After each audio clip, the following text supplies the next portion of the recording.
Good morning mga idol. Shoutout po kay lahat mga idol. Bali ngayon mga idol, tayo nagluluto ng isang masarap na ginisang magalang na gulay. Opo mga idol. At saka lalagyan natin ng talbos ng kamutin mga idol. Bali ngayon mga idol, talagang ginigisa ko na yung onion at saka garlic mga idol. Bali ngayon mga idol, magluluto ako ng simple recipe lang mga idol.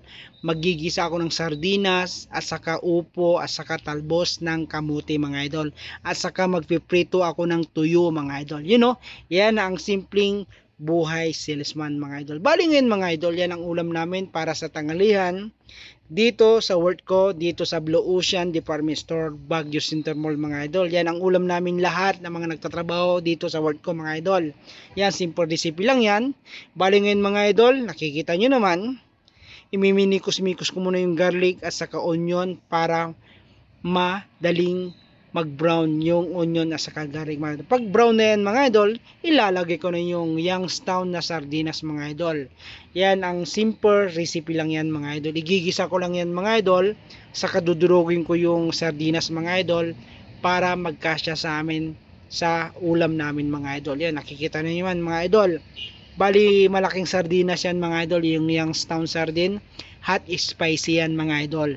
Yan mga idol, bali nakikita nyo naman, kumukulo na mga idol, imimikos-mikos natin ulit, sabay ilalagay na rin natin yung nagpapasarap na gulay, alam nyo na, yung upo mga idol. Yan, bali ngayon mga idol, nilagay ko na yung gulay mga idol, yung upo.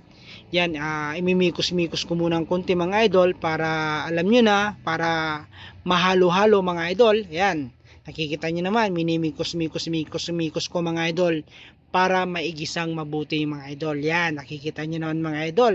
Simple recipe lang yan mga idol. Talaga yan ang ulam ng mga taga-probinsya, taga-Pangasinan, Biskaya, La Union. Yan ang simple recipe ng ulam niyan mga idol. Kaya mga idol, nakikita nyo naman, may tuyo, daing, saka talbos ng kamote. Yan ang ilalagay ko mga idol. Nakita nyo naman mga idol, talagang kulong-kulo na, saka malapit nang maluto yung sinasabi natin ng gulay. Nilagyan ko ng asin na 299 pieces lang yan mga idol, yung butil ng asin. Yan, bali imimikos-mikos ko konti, sabay mamayang konti mga idol. Pag medyo malambot na yung upo, ilalagay ko na rin yung sinasabi natin yung talbos ng kamote mga idol. Yan, bali mga idol, ilalagay ko na yan mga idol. Ayan, hinimay-himay ko yan mga idol habang ginigisa ko yung upo at saka yung sardinas mga idol. Bali mga idol, nakita nyo naman, punong-puno yung kawali mga idol. Kaya gagawin ko muna, ayusin ko muna at saka tatakpan ko yung mga idol. Siguro mga 3 minutes o 4 minutes yan mga idol. Takpan muna natin mga idol. Sabay binalikan ko ng mga idol. Nakita nyo naman mga idol, malapit nang maluto mga idol. Bali ngayon mga idol, imimikos-mikos konti para mai-relax yung talbos ng kamote mga idol. Nakikita nyo naman mga idol, usok niya pa lang mga idol, amoy pa lang, ulam na mga idol. Shoutout pala sa mga nanonood sa aking reels, at saka sa Facebook, at saka mga nagko-comment, at saka nagsishare sa aking mga ginagawang content na isang simpleng buhay salesman. Maraming salamat po sa mga suporta nyo, pagsusubaybay sa aking reels at saka Facebook. Kaya maraming salamat po sa mga suporto ko, sumusuporta sa akin. Maraming salamat.